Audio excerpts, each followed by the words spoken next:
আপনার পরিবারে যতজন রেশন পান তো প্রত্যেকের রেশন কার্ড কিন্তু লাগবে। আধার কার্ড প্রত্যেকের লাগবে। আপনার পরিবারে যতজন রয়েছে যাদের আধার কার্ড হয়েছে বাচ্চা থেকে বয়স্ক পর্যন্ত, তাদের প্রত্যেকের আধার কার্ড কিন্তু লাগবে। ব্যাংকের পাসবই যাদের যাদের অ্যাকাউন্ট রয়েছে প্রত্যেকের, আশা করি প্রত্যেকের বাড়িতে ব্যাংক অ্যাকাউন্ট রয়েছে, তো ব্যাংক অ্যাকাউন্ট কিন্তু লাগবে। ভোটার কার্ড প্রত্যেকের লাগবে বাড়িতে, যাদের যাদের ভোটার কার্ড হয়েছে। বাচ্চাদের লাগবে না, তো 18 বছর থেকে যাদের আর কি বয়স, আশা করি তাদের ভোটার কার্ড হয়েছে, তো তাদের ভোটার কার্ড লাগবে। এরপর বলছে জাতিগত শংসাপত্র, অর্থাৎ জেনারেলদের ক্ষেত্রে কিন্তু লাগবে না। অর্থাৎ জাতিগত শংসাপত্র মানে হচ্ছে কাস্ট সার্টিফিকেট।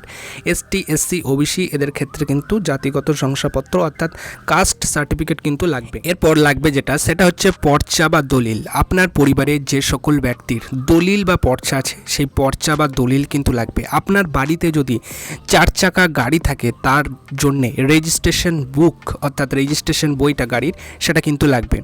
আপনি যদি স্বাস্থ্য বিমা এবং স্বাস্থ্যসাথী কার্ড সুবিধা যদি পেয়ে থাকেন, তো সেই স্বাস্থ্যসাথী কার্ড বা স্বাস্থ্য বিমা অর্থাৎ আপনার যদি স্বাস্থ্য বিমা যদি থেকে থাকে বা স্বাস্থ্যসাথী কার্ড যেটাই হোক না কেন ওটা কিন্তু লাগবে।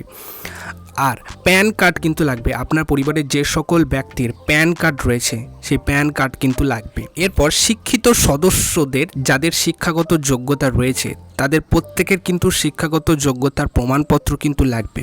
এরপর কিষাণ ক্রেডিট কার্ড যদি থাকে, আপনি যদি কিষাণ ক্রেডিট কার্ডের সুবিধা যদি পেয়ে থাকেন সেই কিষাণ ক্রেডিট কার্ড কিন্তু লাগবে।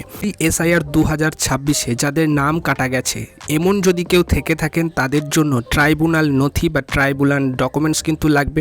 আপনার বাড়িতে কতজন শিশু সদস্য আছে এবং তারা কোন স্কুলে পড়ে তার ডকুমেন্টস কিন্তু লাগবে।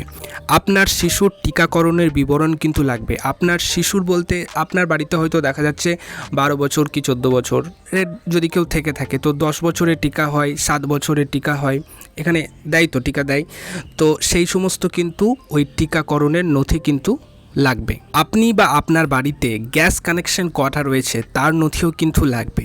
এবং কিষাণ সম্মান নিধি, আপনি যদি কিষাণ সম্মান নিধির সম্মান যোজনা যদি পেয়ে থাকেন তাহলে সেটারও নথি কিন্তু লাগবে।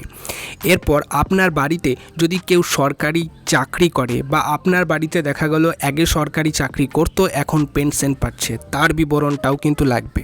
আর আপনি যদি ইনকাম ট্যাক্সের আওতায় থাকেন, আপনি যদি ইনকাম ট্যাক্স প্রদান করেন সরকারকে, তার ডকুমেন্টসও কিন্তু লাগবে। তো 15টা থেকে 17টা ডকুমেন্টস গড় কিন্তু লাগবে। আমি বলে দিলাম, যার যেটা দরকার, যার যেটা আছে সে সেটা নিয়ে যাবে।